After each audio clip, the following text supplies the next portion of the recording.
Chemical transfection techniques. Here we will discuss different methods or some chemicals that can mediate DNA uptake by the mammalian cells. And first we will focus on the calcium phosphate mediated DNA transfer to the animal cells. The ability of the mammalian cells to take up the exogenous or foreign DNA was first time reported in 1962 when scientists used uncloned genomic DNA to transform animal cells. तो उस वक़्त जो animal cell use किया गया transformation के लिए तो वो एक ख़ास एंजाइम से डेफिशिएंट था या वो इस काबिल नहीं था कि वो एंजाइम एक्सप्रेस कर सके तो उस एंजाइम का नाम था HPRT and commonly it is called as hypoxanthine guanine phosphoribosyl transferase or HPRT. Now, what is the function of this enzyme in the cells? This enzyme is very important for the recycling of nucleotides in the cell. For example, nucleotides they are present in the DNA or RNA molecule, and this enzyme HPRT it has the ability to recycle such nucleotides. So here, sometime in the cells, de novo biosynthesis of the nucleotide it is not required. Rather, pre-existing nucleotides they are recycled. But the cell that was used to transform it is lacking this ability, that is ability to synthesize hypoxanthine guanine phosphoribosyl transferase or HPRT enzyme. And when the whole genomic uncloned DNA was used to transform the animal cell, then the wild type phenotype, that is the ability to synthesize HPRT enzyme, it was restored. And later on we will also learn that how this ability can be used as a selectable marker. So at the time in early 1960s, scientists were not have any idea that how this genomic DNA it is being uptaken by the cells.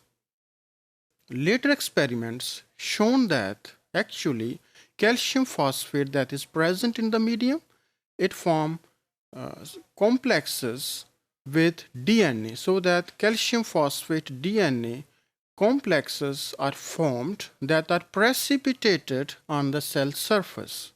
After precipitation, such complexes were taken up by the cells by the process of endocytosis, and then the genomic DNA it was internalized that later on transferred to the nucleus of the cell where it can integrate and express.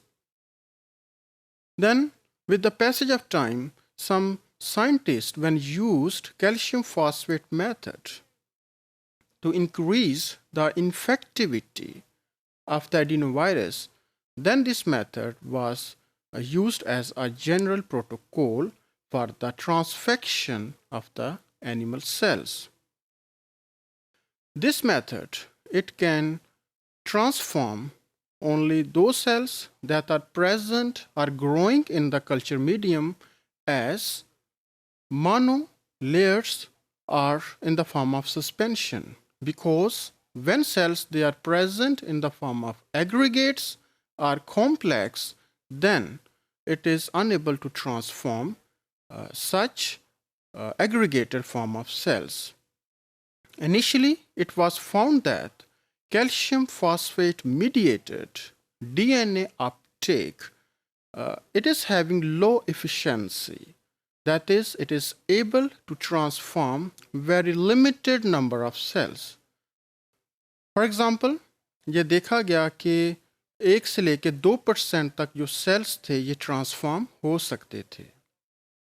और इनमें से जो ज़्यादातर sales थे जो transform हो भी जाते थे तो वो स्टेबली मेंटेन्ड नहीं रहते थे, यानी कि एक दो सेल डिवीजन के बाद उनकी ये जो ट्रांसफॉर्मेशन की जो एबिलिटी थी ये लूज हो जाती थी.